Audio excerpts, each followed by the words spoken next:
मैं कक्षा 6 के छात्रों के लिए बसंत भाग 1 के बचपन पाठ 2 मतलब बचपन पाठ से मैं उसके शब्दार्थ और कंप्रिहेंशन अर्थात गद्यांशों पर आधारित प्रश्न उत्तरों को लेकर प्रस्तुत हुई हूँ। तो स्टूडेंट, पिछले वीडियो में मैं आप लोगों को बचपन पाठ का पूरा व्याख्या एक्सप्लेनेशन मैंने दिया था, तो मुझे आशा है कि आप बचपन पाठ को समझे होंगे। बचपन पाठ में जो लेखिका का उसने अपने संस्मरण से, लेखिका ने अपने स्मरण से, ये संस्मरण विधा में लिखी गई कहानी थी, लेखिका ने अपने स्मरण से अपने बचपन की जिन घटनाओं को बताया है उसे आप अच्छी तरह से समझे होंगे और उन घटनाओं के साथ अपने बचपन के घटनाओं को और अपने बचपन के समय को आप भली भांति समझे होंगे, मतलब फर्क को समझे होंगे, अंतर को समझे होंगे। अब हम आते हैं इस पाठ के मतलब बचपन पाठ के शब्दार्थों की ओर। शब्दार्थ के बाद हम इसके गद्यांश और गद्यांश पर आधारित प्रश्नों को देखेंगे, जो आपके प्रश्नोत्तर मतलब आपके प्रश्न पत्र में गद्यांशों पर आधारित प्रश्न एक प्रमुख प्रश्नों में से है। तो अब हम आते हैं इस बचपन पाठ के जो मुख्य और जो थोड़े से कठिन शब्द हैं उनके अर्थों की ओर आते हैं। सबसे पहले है सयाना। सयाना का अर्थ हुआ समझदार। फिर है महसूस करना, जिसका अर्थ हुआ अनुभव करना। शताब्दी 100 वर्षों, दशक 10 वर्षों, बदलाव परिवर्तन। पोशाक पहनावा, फ्रिल झालर, मनाही न करने का आदेश, किस्म प्रकार, इलाज बीमारी को दूर करने का उपाय, फर्क अंतर, शनिचार शनिवार, ऑलिव ऑयल जैतून का तेल, सेहत स्वास्थ्य, दिलचस्पियाँ रुचियाँ, छुटपन बचपन, मितली उल्टी आने जैसा होना मतलब तबीयत का अच्छा ना लगना, और जी मिचलाना अर्थात उल्टी उल्टी जैसी भाव का होना। कन्फेक्शनरी जिसमें बिस्कुट नमकीन स्नैक्स मिलने वाले दुकान। नीरा मतलब केवल। कमाल, कमाल माने चमत्कार, लेकिन यहाँ पर हाथों का कमाल, यहाँ पे इस पाठ में नीरा हाथ का कमाल ऐसा एक वाक्य आया हुआ है। मतलब जहाँ पर शिमला में जो चना जोड़ गरम, वहाँ पर जो चने बेचने वाले होते थे उनके हाथों द्वारा वो इतने स्वादिष्ट बनते थे, उनके हाथों द्वारा सभी मसालों को बड़ी कुशलता से छिड़कना और तब उन चनों का स्वाद बड़ा ही अद्भुत लगना। तो इसलिए लेखिका ने कहा है कि यहाँ पर लेखिका चने वाले के हाथों की कमाल की बात की थी। एक मुझे कमेंट में मिला है कि नीरा हाथों का कमाल का अर्थ क्या है। नीरा का अर्थ है केवल, हाथों का कमाल मतलब उसके हाथ की कुशलता, हाथ की होशियारी, किस सुंदरता से एकदम साधारण मसालों को वो बड़ी ही सुंदर तरीके से मिलाकर देता था, जिससे उन चनों का स्वाद ही बदल जाता था। उसके बाद अगला जो है शब्द है वो है मन भावनी। मन को लुभाने वाला, मन को भाने वाली। बुड़कना माने छिड़कना। हृष्ट पुष्ट मोटे ताजे घोड़े के लिए कहा गया है। इन सारे शब्दों को पाठ के व्याख्या के समय भी मैं बता चुकी हूँ। ये सारे जो जटिल अर्थ वाले शब्द हैं या थोड़े जो कठिन शब्द हैं, इनका अर्थ मैं पाठ को पढ़ाते समय भी बताई थी, लेकिन आपके सहूलियत के लिए मैं इन्हें फिर दे रही हूँ कि आप अगर कभी आपको पढ़ते समय, पाठ पढ़ते समय मुश्किल हो तो आप इन्हें देख पाएंगे। मैं इसका लिखित रूप भी दे दूंगी, अभी मैं इसको बता दे रही हूँ। अच्छा, रिज। रिज का अर्थ होता है ऐसे तो पहाड़ों का लंबा ऊंचा भाग, ठीक है, लेकिन इस पाठ में यहाँ पर पहाड़ का लंबा ऊंचा भाग नहीं, एक्चुअली वहाँ पर चूंकि पहाड़ वाला रास्ता है, शिमला पूरे पहाड़ों से घिरा हुआ है और पहाड़ वाला रास्ता होने के कारण यहाँ पर है पाठ के आधार पर शिमला की एक सड़क है, शिमला रिज। शिमला रिज शिमला की एक सड़क को कहा गया है। ऐसे रिज का अर्थ होता है पहाड़ों का ऊंचा लंबा भाग। रौनक, रौनक माने सुंदरता या शोभा। कोलाहल माने शोर, हल्ला गुल्ला जो हम कहते हैं। रौनक, सुंदरता या शोभा। मॉडल, मॉडल का अर्थ है जो ऐसी प्रतिकृति मतलब ऐसा जिसे हम आर्टिफिशियली बनाते हैं, कृत्रिम तरीके से बनाते हैं। हूबहू किसी सही असली चीज का हूबहू नकल बना के, नकल करके उसका छोटा और नकल रूप, ठीक है, कृत्रिम रूप किसी वस्तु का किसी हूबहू वस्तु का एकदम सही जो वस्तु जो है उसका हूबहू नकल कर लेने को मॉडल कहते हैं। इसे हिंदी में प्रतिकृति कहते हैं। जैसे वहाँ पर शिमला कालका ट्रेन की प्रतिकृति मॉडल था एक दुकान में, बचपन में लेखिका के वहाँ एक दुकान में शिमला कालका मेल ट्रेन की प्रतिकृति, ट्रेन का मॉडल था। असली का ट्रेन जो है उसका नकल करके उसके कृत्रिम रूप को बनाना प्रतिकृति मतलब मॉडल है। ऐनक, ऐनक का भी बहुत लोगों ने पूछा है, ये है कांच। ऐनक एक्चुअली कांच को कहते हैं, शीशे को कहते हैं। चूंकि लेखिका के आंखों में चश्मा चढ़ा था, चश्मा जो है वो कांच का होता है, ठीक है। चश्मे पर जो नंबर होता है वो तो कांच पर होता है, तो इसी कारण से ऐनक भी कहा जाता है कि आंखों पर ऐनक चढ़ गई। सूरत, शक्ल, अटपटा, अजीब लगना। शेर, शेर माने यहाँ पर टाइगर मत सोचना, मैं उस दिन भी बताई हूँ कि तुकांत पंक्तियां, राइमिंग लाइंस, कविताएं, कविता जैसी पंक्तियों को शेर कहते हैं। शायरी, शेर शायरी कहते हैं ना, तो शेर करना, जो शायर होते हैं वो शायरी करते हैं, शेर करते हैं। आश्वासन, भरोसा, आश्वासन माने भरोसा देना, डॉक्टर ने भरोसा दिया था लेखिका को। सहज, आसान, सुविधा, सुविधा एकदम अंत में आया हुआ है पंक्ति, ये है अंत वाले पंक्ति में ये दोनों शब्द मिलेंगे। मुझे लगता है बचपन पाठ के ये सारे थोड़े जटिल अर्थ वाले शब्द थे या कठिन अर्थ वाले शब्द थे, जिन्हें मैं यहाँ पर पूरा लिख कर दी हूँ, जिसे आप इस वीडियो के अंत में मैं आपको लिखा हुआ भी दे दूंगी, वीडियो दे दूंगी। अब हम आते हैं इस पाठ के कंप्रीहेंशन, जिसे हिंदी में कहते हैं गद्यांशों पर आधारित प्रश्न। मैं गद्यांश की पंक्तियों को मैं बता दे रही हूँ और साथ ही उस पर आधारित प्रश्नों को मैं बता दे रही हूँ। कुछ प्रश्नों का उत्तर मैं खुद लिख कर दी हूँ और कुछ मैं आपके लिए दी हूँ। आपको गद्यांश के पंक्तियों में से उसका उत्तर ढूंढना है। पृष्ठ संख्या के साथ मैं किताब का मतलब पृष्ठ संख्या भी दे दी हूँ। किताब में जिन पृष्ठों में ये सारे गद्यांश हैं, पृष्ठ संख्या, पेज नंबर मैं दी हूँ। पैराग्राफ को खोजना है, जैसे मैंने ऐसे दिया। हाँ, मैं इन दिनों कुछ बड़ा बड़ा यानी उम्र में सियाना महसूस करने लगी, यहाँ से लेकर मैंने डॉट डॉट डॉट डॉट दिया है।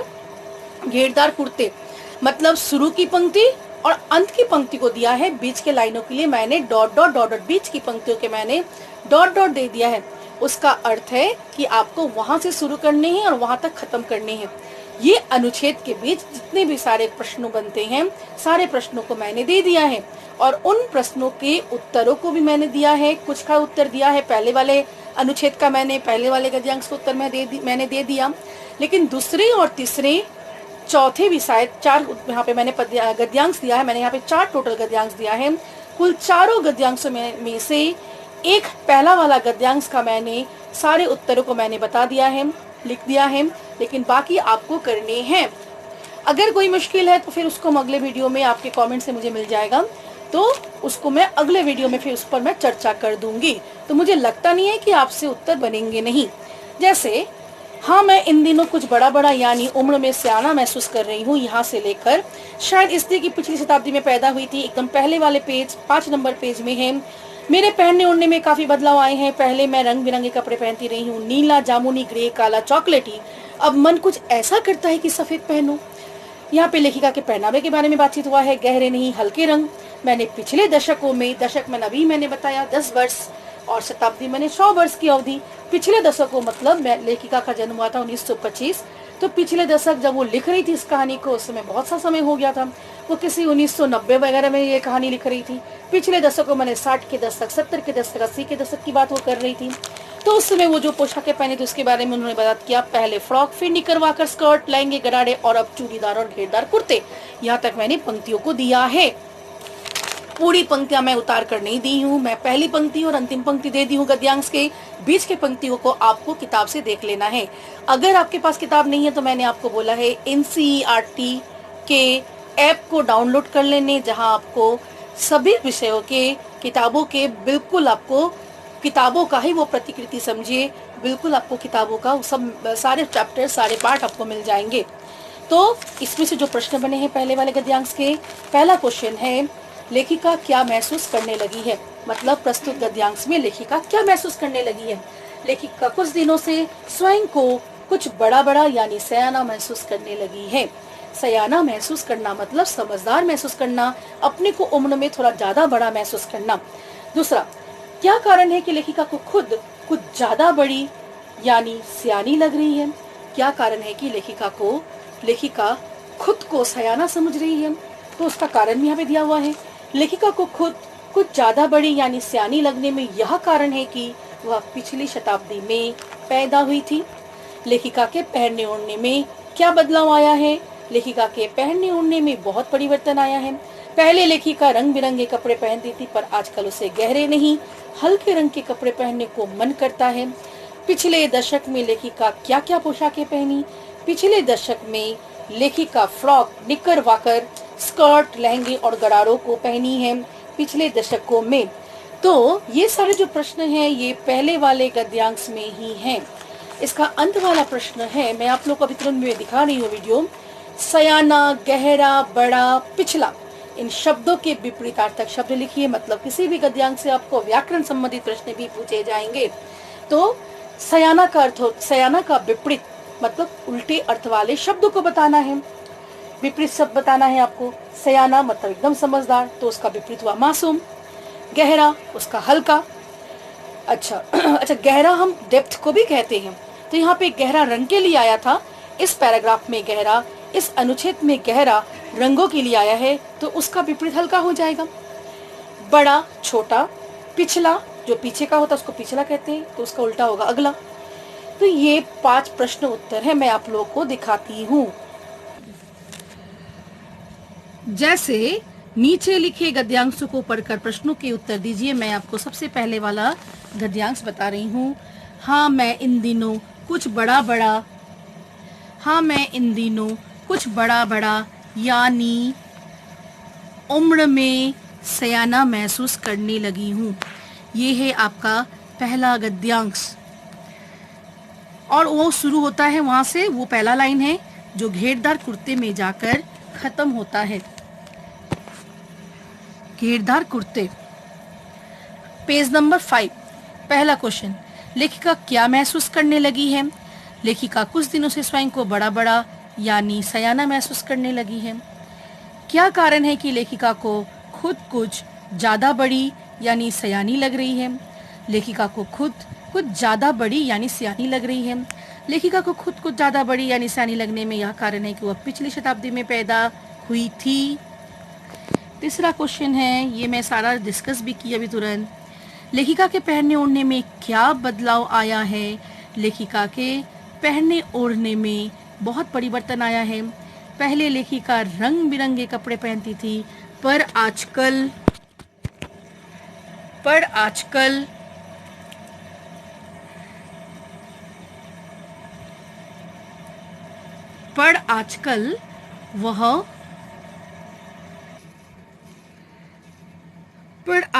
उसे गहरे नहीं हल्के रंग के कपड़े पहनने का मन करता है। चूंकि इस पाठ में, इस गद्यांश में आजकल लिखा हुआ है, तो हमको भी आजकल गद्यांश के आधार पर हमें उत्तर करना है, तो इसलिए हमें आज, अब, आजकल, ठीक है। आज अब तो वो है नहीं, अब तो वो इस पृथ्वी पर ही मौजूद नहीं है, लेकिन हमें गद्यांश के आधार पर प्रश्नों के उत्तर करने हैं। घ, पिछले दशक में लेखिका क्या क्या पोशाकें पहनी? पिछले दशकों में लेखिका फ्रॉक, निकर वाकर, स्कर्ट, लहंगे और गरारों को पहनी है। अगला प्रश्न, सयाना, गहरा, बड़ा, पिछला, इन शब्दों के विपरीतार्थक शब्द लिखिए। सयाना मासूम, गहरा हल्का, बड़ा छोटा, पिछला अगला। दूसरा, हर शनिचर को हमें ऑलिव ऑयल, ये दूसरा गद्यांश है, वहां से शुरू होता है। कुछ ज्यादा बिगड़ने वाला नहीं था तक, ये पेज नंबर 6 में है, पृष्ठ नंबर 6 में है ये गद्यांश, जहां आपको देखना है क्या क्या प्रश्न है। ये पृष्ठ नंबर 6 हुआ। पृष्ठ नंबर 6, हर शनिवार, ये देखो, हर शनिचर को हमें ऑलिव ऑयल से लेकर उन्हें देखते ही मितली होने लगती। यहां भी है, यहां तक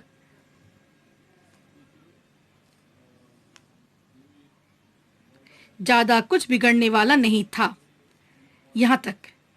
ठीक है, क्या क्या प्रश्न बने यहां पर देखे जरा। हर शनिवार शनिचर को लेखिका को क्या पीना पड़ता था, ये आप लोगों के लिए है, आपको उसके उत्तर लिखने हैं। हर शनिचर को लेखिका को क्या पीना पड़ता था। ख शनिचर की सुबह से ही लेखिका के नाक में कौन सी गंध आने लगती, तो वही शनिचरी दवा की गंध, ऑलिव ऑयल जैतून के तेल का गंध। हर शनिचर को लेखिका को जैतून का तेल ऑलिव ऑयल पीना पड़ता था। शनिचर की सुबह से लेखिका के नाक में कौन सी गंध आने लगती, शनिचर की सुबह से लेखिका के नाक में वही जैतून का तेल अर्थात ऑलिव ऑयल का गंध आने लगती। ठीक खुराक के लिए क्या प्रयोग किए जाते। ठीक खुराक माने, खुराक मतलब है परिमाण। ठीक खुराक के लिए एक छोटे से शीशे का ग्लास, ग्लास नहीं गिलास प्रयोग किए जाते। गिलासों को देखते ही लेखिका को क्या होने लगती, गिलासों को देखते ही लेखिका को मितली होने लगती। लेखिका को आज क्या लगता, मैंने जब वो पाठ को लिख रही थी उस समय उसे क्या लगता था। लेखिका को आज ये लगता था कि अगर वो उन शनिचरी दवा को नहीं पीती अपने बचपन में तो भी सेहत को ज़्यादा कुछ नहीं बिगड़ता, सेहत उसकी ठीक ही रहती, ज़्यादा कुछ सेहत उसका बिगड़ने वाला नहीं था। वो ऐसे ही पिलाया जाता था क्योंकि लेखिका को वो पसंद नहीं था ना। तो आप लोगों को ये दो गद्यांश और साथ में शब्दार्थ, अगले वीडियो में मैं और गद्यांश दूंगी। शब्दार्थ में हम आ जाते हैं, शब्दार्थ का वीडियो भी मैं दिखा दूं। ये सबको आपके कॉपी में रख लेने हैं। सबसे पहले शब्दार्थ को ही लिख लीजिएगा, वो ज़्यादा अच्छा रहेगा। उसके बाद आप गद्यांश को लिखें। शब्दार्थ दिखाई दे रहा है, स्याना, समझदार, महसूस करना, अनुभव करना, शताब्दी, 100 वर्ष, बदलाव, परिवर्तन, दशक, 10 वर्षों, पोशाक, पहनावा, फ्रिल, झालर, मनाही न करने का आदेश, किस्म, प्रकार, इलाज, बीमारी दूर करने का उपाय, फर्क, अंतर, फर्क है फ्रॉक नहीं है, शनिचर, शनिवार, ऑलिव ऑयल, जैतून का तेल, सेहत, स्वास्थ्य, दिलचस्पियां, रुचियां, छुटपन, बचपन, मितली, उल्टी आने जैसा होना, कन्फेक्शनरी, बिस्कुट, नमकीन, स्नैक्स की दुकान, नीरा, केवल, कमाल, चमत्कार, होशियारी। इन सारे शब्दों का अर्थ मैं पाठ के समय भी बताई हूँ। मन भावनी, मन को भाने वाली, बुरकना, छिड़कना, हृष्ट पृष्ठ, मोटे ताजे, रिज, पाठ के आधार पर शिमला की एक सड़क, यहाँ पर बिंदु होंगे, रौनक, शोभा, सुंदरता, कोलाहल, शोर, मॉडल, प्रतिकृति, मॉडल में कोई चंद्र बिंदु ये नहीं है, ये कुछ नहीं है, प्रतिकृति, ऐनक, कांच, चश्मा, व्हाइटनर, ऐनक, कांच, चश्मा,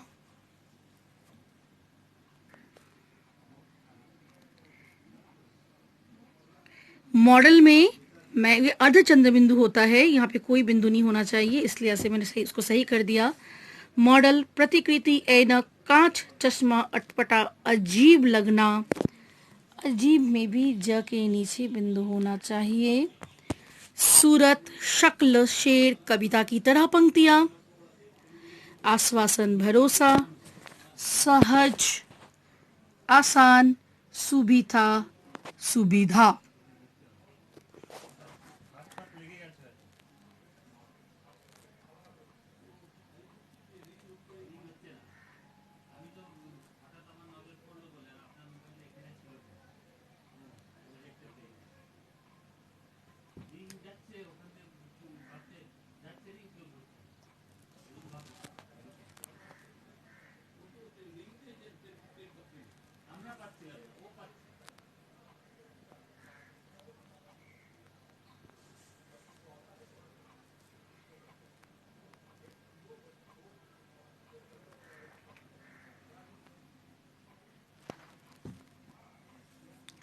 तो ये सारे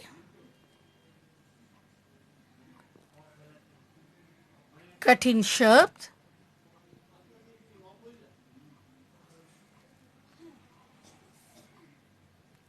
आपके हुए। तो अगले वीडियो में मैं आप लोगों को और सारे गद्यांश दूंगी। आप ये सारे शब्दार्थों को लिख लें, इन दोनों गद्यांशों को कर ले। आज इतना ही रहने देते हैं। तब तक के लिए आप लोगों से मैं विदा लेती हूँ और अगले वीडियो में मैं फिर गद्यांशों को लेकर आऊँगी। तो आज यहीं तक, धन्यवाद।